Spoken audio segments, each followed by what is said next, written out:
Kalau isuma ujete isaran biracisti animo birabaya aku yuwa birati udan ini. Aceh tani jar siti kola hari kamu anu koto bara anu mana mah kana lali ka citi rau turunnya tamu biye selalu kamu be kamu kana lali ti abu nagenya kana apa wajira isi na gurgure beri kana lava kana gurgure ba ma shanta kana ti gurgure isi mulu mana debe ufata namni yurabil lebi tataw kan so be do chala biya nama dem tisila betat beri lagi daci is wani fira de yura beri sadi mo beri wa chala wa daci iktika wa de fira daru ufe asge aka ga yu hodu fe na fude chala sitti boletti zege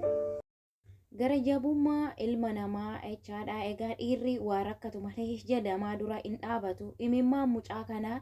bara kee muluu si haa gubu jechuu jaaladha dhugaa dubbachuu fi baay'ee nama gaddisiisa egaa haadha koo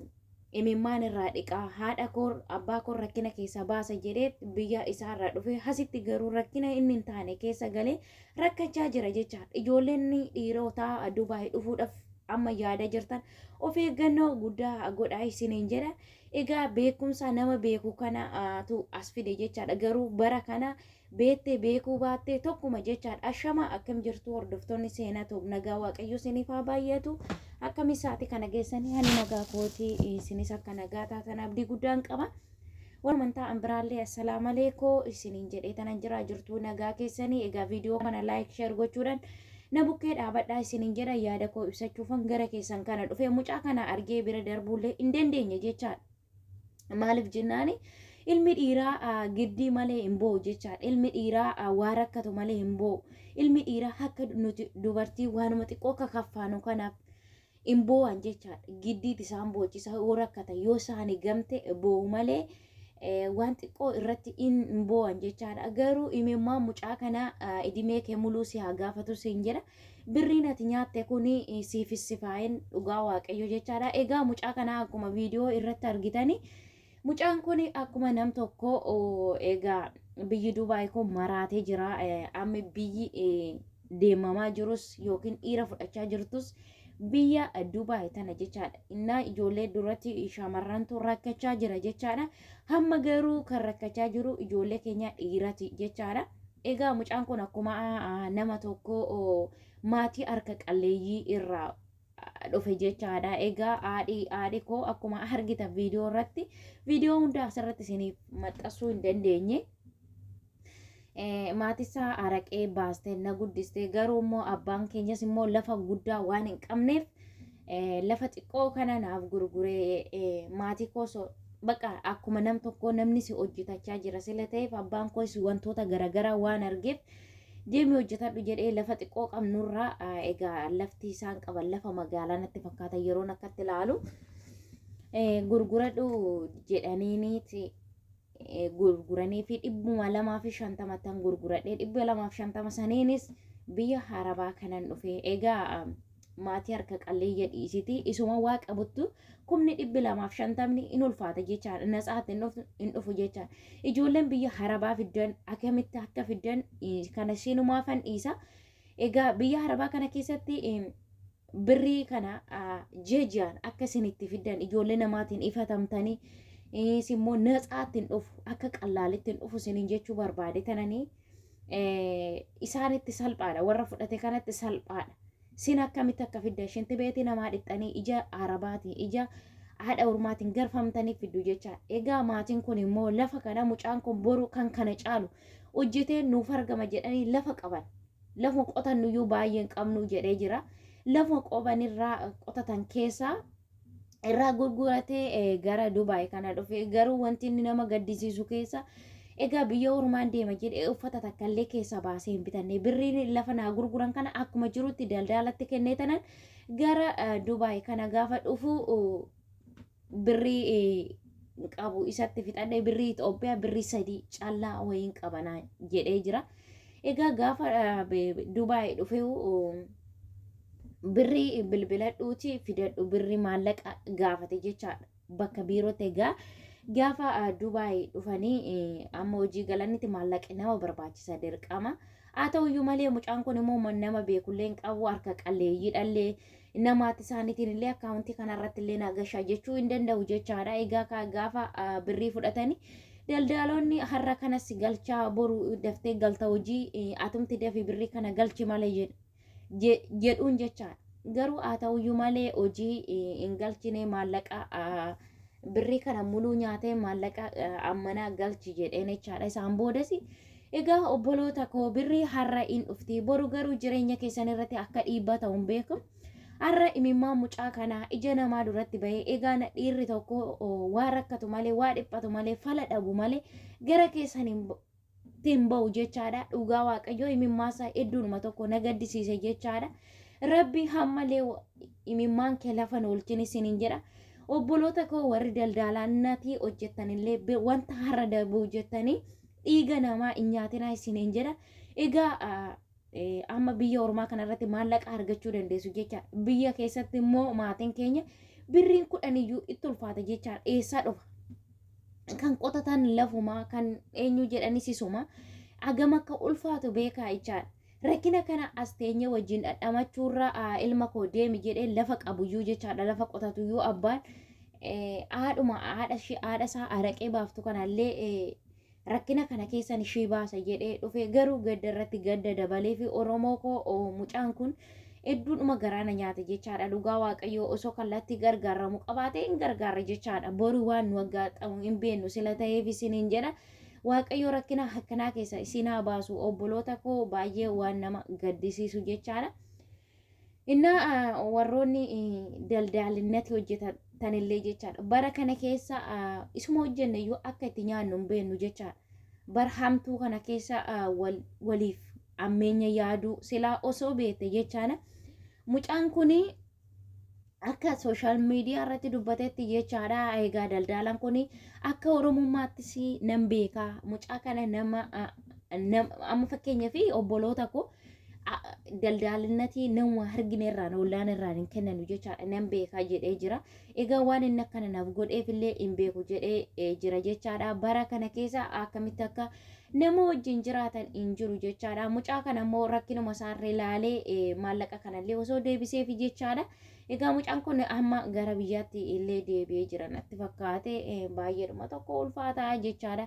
egaa akkuma kanaan dura sagalee hojjedhee ture viidiyoo irratti ijoollee kaan 300 cufaa kan mucaa kana salphaadha jechaadha maallaqoota 300 irraa fuudhanii as fidanii asitti gataa jiru baay'ee ulfaata jechaadha bara akkamii keessa akka jirru hin beennu jechaadha egaa obboloota koo bara kana keessa birruma ishuma hojjenne kanayyuu irra jiraanne nyaanne iyyuu hin beennu jechaadha amma sanitti immoo gaarummaa waliif ayyaannu jechaadha ammeenya kuno namni har'a jira jedhanii boru dhabama miti osoo waan guddaarran gaa birriin ammanaa kun boru mucaan kun yoo waaqayyo isa gargaare yoo rabbi uumasa isa gargaare boru kan kana olii hojjechuu danda'a jecha dhugaa waaqayyo isuma jechaadha ani diimee muluu dafqi namaa si gubaa jiraatu yoo dhuguma namni daldalummaa hojjettanii sobdanii maallaqa xiqqoo irratti qabachuun haa ta'u baqa harruma sooromna harruma jijjiiramna jettanii dhiiga ilmaan namaa boochisaa jirtan jechaadha dhiigi mucaa kana imimmaan dhugaa kana haadha hin qabda yoo ta'e haadhi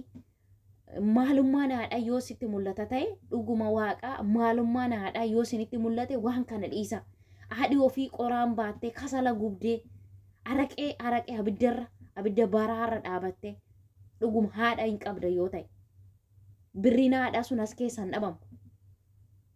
haadhi kiyya akkamitti fidde kan jettu si haa gubu dimee kee mulu ilmi dhiiraa gabbayee akkanatti imimmaan qabachuu hin dandeenye dhugaa waaqayyoo imimmaan qabachuu hin dandeenye si haa gubu ani humaa siin hin jedhu maal hojjettee amma si barbaachisu irraa kutattee mucaa kana immoo hojii qabsiiftee jabaadhu yoo jetteen kaleessaa teessaa dhufte kaleessa eessaa dhufte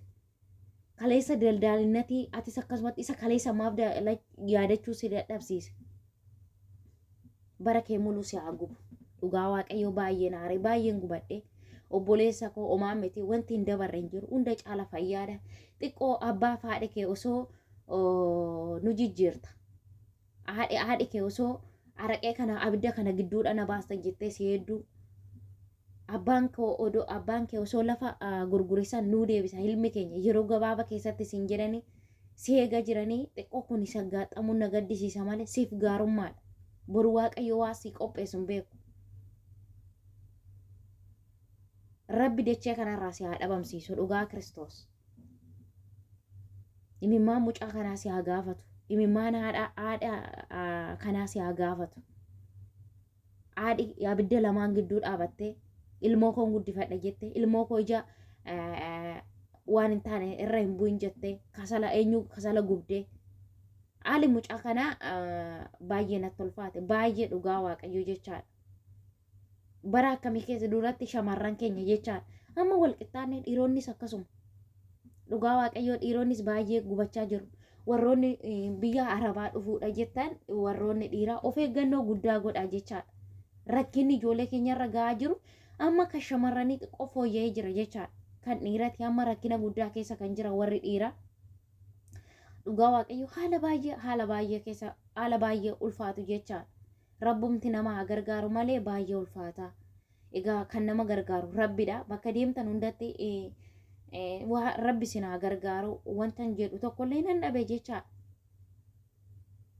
Dhugaa waaqayyo jechaadha. Mucaa kana arge hedduudhuma tokko garaan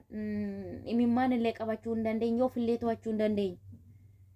Isa qabutti 250 homaa miti. Isan qabnetti garuu birriin 10 iyyuu birqiidha. Mucaan kun akka inni itti fide waaqatu beeka lafa abbaasaa qotatu gurguchiisee abbaasaa qoonqoo agabuu malee bulchee lafa qotnurraa gurguradhee jedhee jira dhageeffatanii turtan jechaadha. Lafa gurguratu lafa gurgurannu lafa qotannurraa ishumarraa kuteennaa gurguree har'a maatisaa agabuu jiraachaa jiru ofii keeti nyaattee bultee haadha hiyyeessa immoo agabuu qooqaa hidhachiisaa bulta. Rabbi waan hundumaa hin danda'a. Guyyaa tokko keessatti maallaqa nama sabasabatte kana bakka deemtutti si harkaa bittinneessu. Namni akkamitti dafqa namaa ofitti dabarsa gaayis. Dhugaa waaqayyo ani maallaqi namaayyuu yoo narra jiraat akka carraa rafeen bulu jechaadha. Namni waan ta'eyyuu natti matee cannaqamaan bula jechaadha. Yooma wanta saffiixan baasaa. Birrii kanarraa nyaatte miti hojiidhuma gashitee hojjetadhu jabaadhu jettee yoo jajjabeessite maali kaleessaati maalirraa hojjettee bakka kana geessa. Atis akkuma mucaa kana waggaa 2 dura waggaa 1 dura akkuma mucaa kana hojjechuudhaaf dhuftee hojjettee isa keessa immoo baate. Ani illee akkanatti dabarsee jettee gorsitee jajjabeessitee gallakkisuu qabda ture. Haala baay'ee ulfaatu dhugaa waaqayyo haala baay'ee ulfaatu obboloota koo. Egaa Rabbi wanta hundumaa danda'a. Waa'ee mucaa kana hedduu na gaddisiise dhugaa waaqayyo hedduu maaliif akka ta'e hin beeku baay'ee tokko na gaddisiise obboloota koo.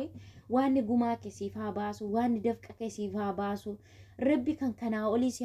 aggaaxamu baay'ee miira keessa galee haasa'e dhugaa waaqa baay'ee na aarse Rabbi waan hundumaa dafqa kee imimmaan abbaa keessiif haa dhiqusiin jedha obboleessa koo waan Rabbi hunduma danda'a. Akka ati hojjettee of jijjiirtee guyyaa galataatiin immoo waaqa galateeffatu abdiin qaba. Rabbi si haa gargaaru. Waaqayyo dafqa kee lafa hin buusini. Imimmaan kee kana Rabbi lafa hin buusini siniin jedha. Egaa obboloota koo yaada koo irratti wantoota sin gaddisiisee yoo jiraate dhiifama. Imimmaan mucaa kanaa baay'eedhuma na gaddisiise tanan dubbadhe. Egaa viidiyoo hambiraatiin nama walitti deebinutti nagaan naa turaa isiniin jedha. Yaada qabdan immoo koomentii jala naaf kaa'uu hin dagatinaa isiniin jedha. Yaada jajjabinaa barreessaa fi isiniin jedha. Egaa dubbii koo keessatti immoo yoo si mufachiise dhiifama naa godha. Viidiyoo hambiraatiin nama walitti deebinutti nagaan naa turaa.